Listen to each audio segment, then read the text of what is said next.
Have you ever looked at a business and just wondered, how do they always seem to get it right? Well, I can tell you, it's not luck. It's strategy.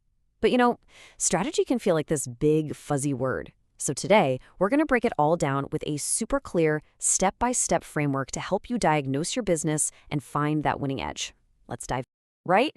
It's the million-dollar question. We're always told to just be more strategic. But what on earth does that actually mean in practice? It means getting past the guesswork, past the gut feelings, and into a solid process for figuring out where you are right now, and more importantly, where you're gonna go next. And here's the game plan for how we'll get there.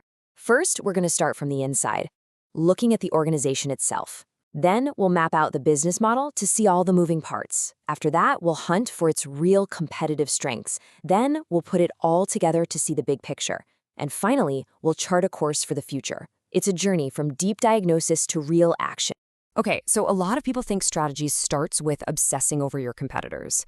But here's the thing, that's only half the battle. The best strategies, the ones that really last, they don't start by looking out the window. They start by looking in the mirror. You've got to know what you're working with before you can even think about winning out there.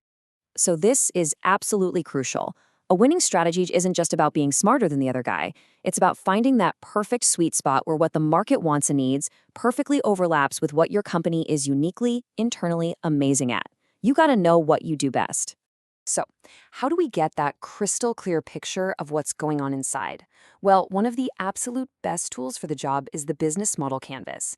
It's basically a one-page blueprint that lets you map out every single part of your business so you can see right there how it all fits together. To put it really simply, your business model is just the story of how your company works. Who are your customers? What do you do for them? And how do you deliver that in a way that, actually makes money? It's the basic logic that makes your business tick. Let's look at a classic example to make this real, the Apple iPod.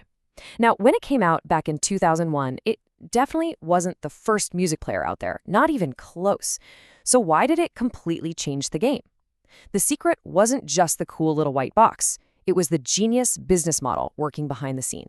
And when you actually map it out on the canvas, you can see the magic. The value they offered was a seamless music experience. Sure, they had key resources like the hardware and the iTunes software, but the absolute game changer was their key partners, the big record labels. Getting them on board created this incredible, legal, massive library of music that no one else could touch. See how every single piece just clicks together? Okay, so you've mapped your business model. You see all the pieces. The next big question is, what makes you special? Which parts of that map are just, standard stuff, and which parts are your actual superpowers? For that, we need a really tough filter. But before we use that filter, we've got to understand a really key difference, the difference between creating value and capturing value. Just picture a gas station in the middle of a desert. For a driver who's about to run out of gas, the value that station creates is huge, right? It's life-saving. But the value the station captures is just that tiny profit margin on the gas. A great strategy nails both, creating massive value and capturing enough of it to thrive. This chart here shows it perfectly. This whole colored bar, that's all the value you've created. Your price is just the line you draw in the sand. Everything above that line is the extra value your customer gets to keep. And the part between your price and your cost is what you, the company, capture as profit. Strategy is all about making that whole bar bigger, while also making sure your slice is a healthy one.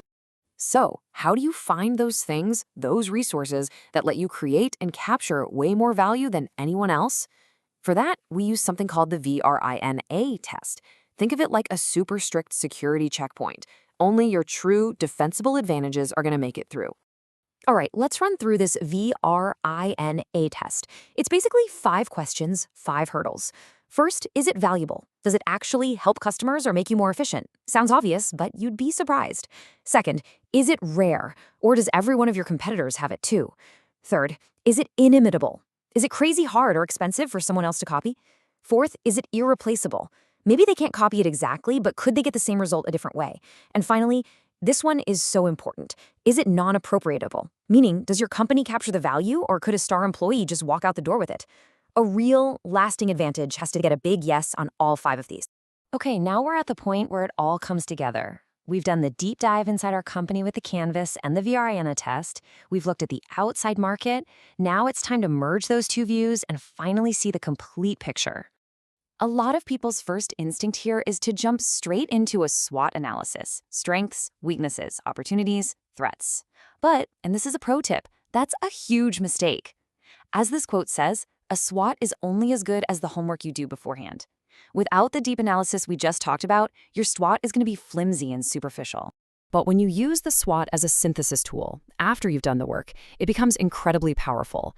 This is where your deep internal knowledge, those VRINA-tested strengths, meets the reality of the outside world. And you start asking the real strategic questions like, how can we use this unique strength of ours to go after that massive opportunity? And you've got to remember, this isn't a straight line. Strategy isn't a one-and-done thing. It's a loop. You look inside, then you look outside, then you go back and look inside again. And every time you go through that cycle, your understanding gets sharper, and you get better at spotting the real critical gaps you need to close. All right, we've done the diagnosis, we've put all the pieces together. Now it's time for the most important part of all, turning all that analysis into an actual plan. It's time to go from thinking to doing.